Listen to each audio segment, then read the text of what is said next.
Baik, bismillahirrahmanirrahim. Assalamualaikum warahmatullahi wabarakatuh. Bismillahirrahmanirrahim. Alhamdulillahirrabbilalamin. Assalatu wassalamu ala asyrafil anbiya'i wal mursalin Sayyidina Muhammadin wa ala alihi wa sahbihi ajmain. Amma ba'd. Baik, pertama-tama kita panjatkan kehadirat Allah Subhanahu wa taala yang telah memberikan kita banyak kenikmatan. Di antaranya kenikmatan kesehatan, kenikmatan beribadah, dan juga tidak kalah penting yaitu kenikmatan menuntut ilmu. Dan tak lupa pula kita juga berselawat kepada Nabi Muhammad SAW, seorang revolusioner sejati, pembawa kebenaran dan selalu menyebarkan kebaikan di masa hidupnya, hingga bisa kita nikmati sampai hari ini. Baik, saya memperkenalkan diri saya terlebih dahulu. Nama saya Afan Alaifa Hasra dari mahasiswa UIN Alauddin Makassar, Prodi Akidah dan Filsafat Islam. Saya diberi tugas oleh mata kuliah Sejarah Sains Islam untuk menjelaskan satu tokoh sains Islam yang bernama Umar Khayyam.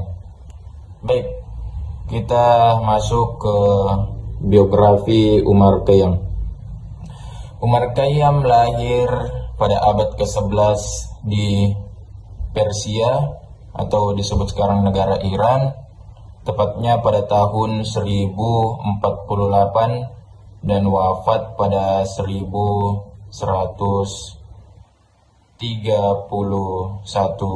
Masehi.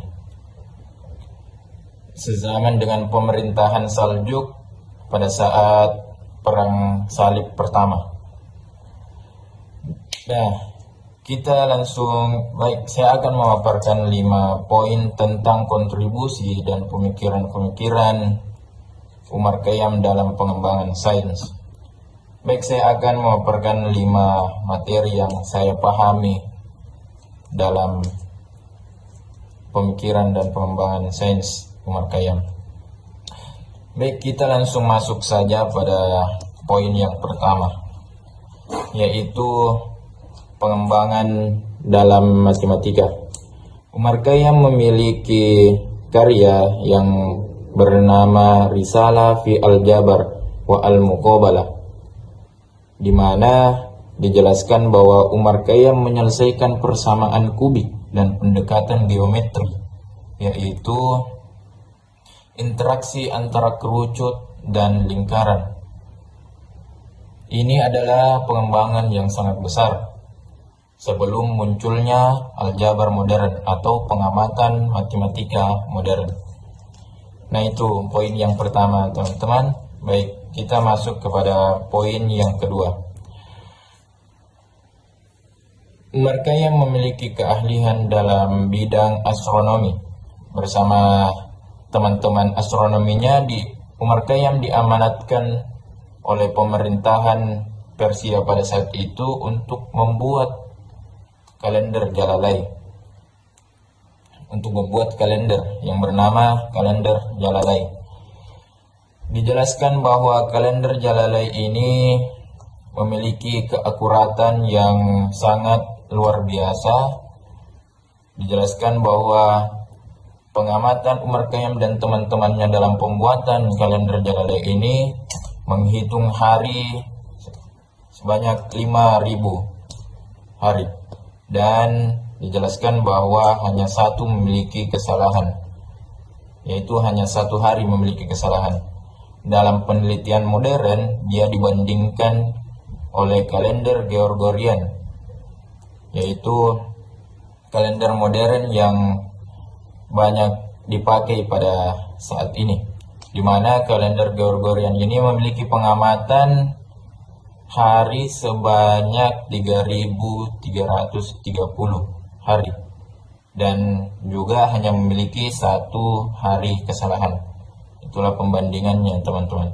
Dan kalender Jalalai ini masih dipakai oleh orang-orang Persia atau negara Iran. Baik, itulah tadi poin kedua. Kita masuk ke poin ketiga, tadi sudah dijelaskan bahwa Umar Khayyam memiliki keahlian dalam astronomi karena memang dia ahli dalam bidang itu. Dan kenapa disebut ahli dalam bidang itu? Karena Umar Khayyam memiliki pengamatan yang sangat luar biasa dalam menghitung tahun matahari atau menghitung hari.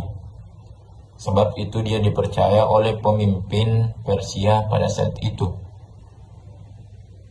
Dan pengamatannya untuk menghitung tahun matahari berselisih sedikit dengan pemahaman modern pada saat ini. Jadi pengamatan Umar Khayyam ini dalam keastronomian itu sangat canggih dalam pemikirannya untuk memahami sains atau pengembangan astronomi. Nah, itulah poin ketiga, teman-teman. Keahlian Umar Khayyam dalam mengamati tahun matahari. Kita masuk ke poin keempat. Umar Khayyam memiliki keahlian dalam bidang filsafat dan rasionalisme, yaitu Umar Khayyam dikenal sangat rasional, dan dia juga dalam filsafatnya dia mempertanyakan banyak aspek-aspek teologi dogmatis. Dan juga Umar Khayyam beranggapan bahwa untuk memahami alam semesta kita harus menggunakan rasional atau mementingkan akal.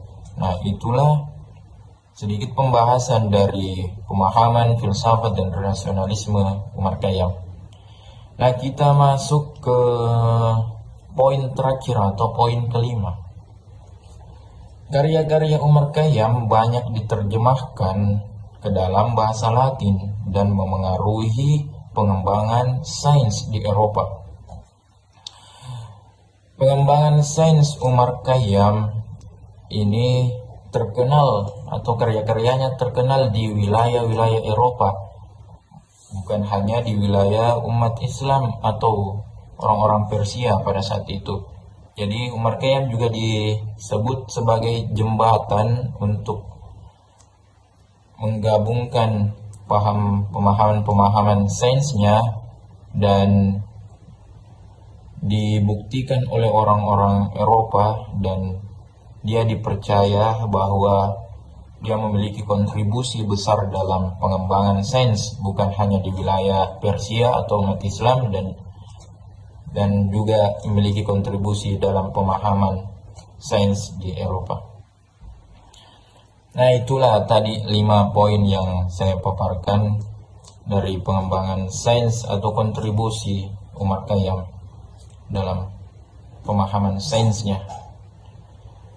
Saya juga tadi dijelaskan bahwa Umar Khayyam memiliki ahli dalam bidang matematika, astronomi, filsafat, dan juga Umar Khayyam itu adalah seorang penyair gitu. Bagus untuk kita sebagai orang yang terpelajar dan ingin selalu belajar untuk tak lupa untuk mencari tahu dan memahami bahwa dalam pengembangan sains modern ini dulu-dulu juga ada orang Islam yang memiliki pemahaman dan kontribusi yang sangat besar dalam pengembangan sains modern. Nah, itu pentingnya kita juga untuk mencari tahu bahwa bukan hanya orang-orang Eropa yang berkontribusi besar dalam pengembangan sains. Orang-orang Islam pun juga berkontribusi besar dalam pengembangan sains. Baik, kita masuk ke penutup, teman-teman. Saya akan menutup dengan kalimat: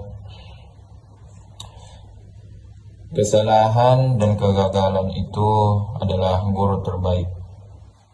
Benarnya datangnya dari Allah Subhanahu wa Ta'ala, kesalahannya murni datangnya dari diri saya sendiri, sebab saya masih belajar dan terus akan belajar.